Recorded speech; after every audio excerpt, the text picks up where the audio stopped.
L'hypocrisie fait les amis, la franchise engendre la haine. Cette citation définit parfaitement l'histoire de Maurice Garin. C'est le tout premier vainqueur du Tour de France. Et surtout, la plus grande victime de la tricherie qui aurait pu tuer cette course. Au pied du Mont Blanc, côté Italie, dans la commune d'Herviers, on est en 1871. Maurice Garin naît dans une famille hyper pauvre. À ce moment-là, absolument rien ne le lie au vélo. On n'est même pas sûr qu'il connaisse l'existence de ce sport. C'est tellement la misère que son acte de naissance est fait sur un post-it.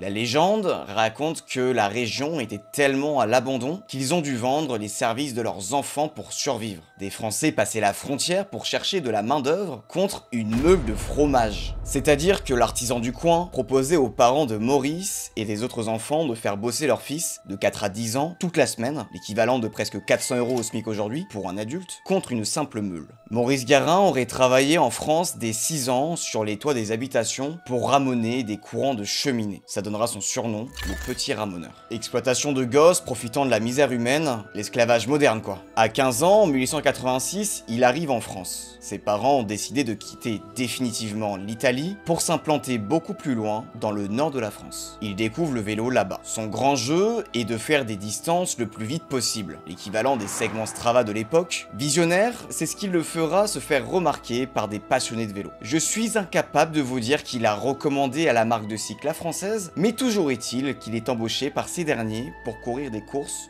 sur leur vélo. La Française, c'est la marque de vélo la plus connue de l'époque, tout simplement. L'équivalent d'Apple pour les téléphones aujourd'hui, mais pour les vélos à l'époque. Il gagne quelques courses d'importance en Belgique, comme les 24 heures de Liège. Faudra en parler un jour des distances de l'époque. Tout est dans la démesure avec les premières courses. Le jour le plus important de sa vie, c'est son succès sur le Paris-Roubaix 1897. C'est la consécration pour Garin qui devient l'idole de tout le Nord, mais il ne s'arrête pas là. 2 ans plus tard, il repart avec le bouquet du vainqueur. À ce moment-là, ce n'est plus une idole, mais on est bien sur une légende vivante. Personne n'avait jamais fait ça avant, et encore plus pour un étranger adopté par le Nord. Mais ça, les Français sont-ils vraiment au courant? Ils participent à l'épreuve la plus mythique de l'époque, le Paris-Brest-Paris. 1200 km de pur plaisir. Ils le gagnent en 1901 avec des papiers français. Et oui, parce que tout ce qu'il a gagné avant ce Paris-Brest-Paris n'est pas à retenir pour la France, mais pour l'Italie. Et pourtant, chose un peu folle, c'est que, excepté la marque, la Française et l'État français, personne ne savait qu'il était italien. Plusieurs raisons expliquent ça. Garin parlait déjà français parfaitement, car la commune d'Herviers, pourtant en Italie, était francophone. La marque La Française n'avait pas d'intérêt à donner au public la vraie nationalité de leur leader numéro 1. Le tout à cause du contexte tendu de l'époque, et surtout pour l'exposition de la marque. Avoir un leader italien pour La Française plairait beaucoup moins aux fans,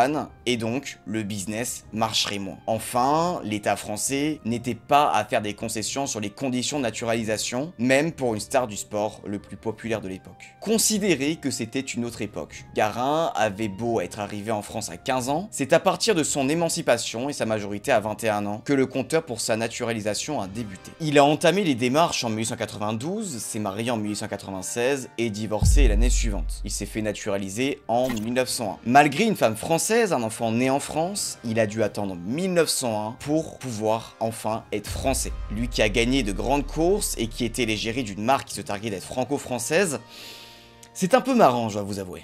En 1903, une épreuve un poil connue est créée, le Tour de France. Il y participe et la star de l'événement étape tout le monde malgré une belle chute sur la première étape. Je vous passe les détails de la course. Mais toujours est-il qu'il a tout gagné en étant le premier vainqueur du Tour de France. La réputation, la popularité, les femmes, ouais, c'était un énorme charreau. Avant de rentrer dans le cœur du problème, parlons maintenant de la marque de cycle qui emploie Garin, La Française. Lors de la création du journal Loto, le journal s'est fondé sur plusieurs industriels, dont cette marque de cycle. Le problème, c'est que l'organisation du Tour n'est pas indépendante totalement de la marque. Bon, alors si. Mais pas totalement, dans le sens que si La Française gagne le Tour, c'est la réputation du journal qui gagne aussi. Et si La Française magouille pour tricher et faciliter la victoire de ses cyclistes, c'est le journal Loto qui en prend un coup. Vous devinez où je veux vous amener, le Tour de France 1904 va être une catastrophe totale.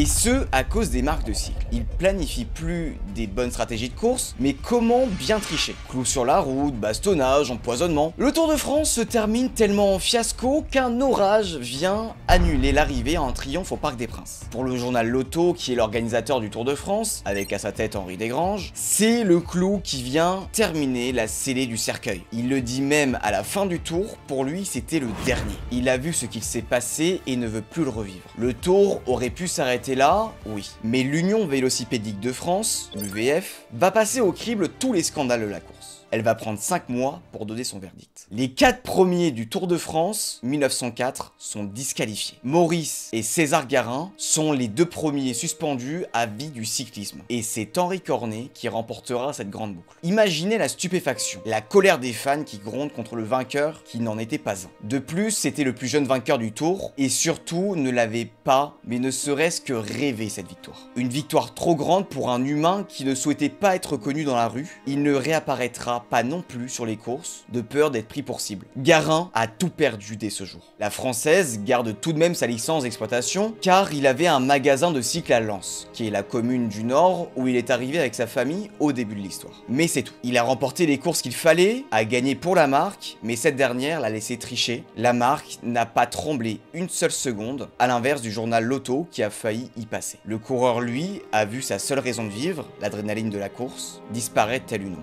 On ne fera pas un monde différent avec des gens indifférents. La légende Maurice Garin était essorée, prête à être remplacée par un autre. Lucien Petit-Breton, Octave Lapise, ainsi que Paul Duboc seront des coureurs de la marque dans le futur plus ou moins proche. Pour le meilleur et pour le pire, notamment pour le dernier qui se fera empoisonner en course. Ça pourrait être l'objet d'une prochaine vidéo, non? Si oui, commentaire. Ça m'aide énormément, vous pouvez pas savoir. Aussi, si mon travail de recherche vous plaît, abonnez-vous, je compte vous apprendre plein d'autres choses à l'avenir. Merci beaucoup, à la prochaine.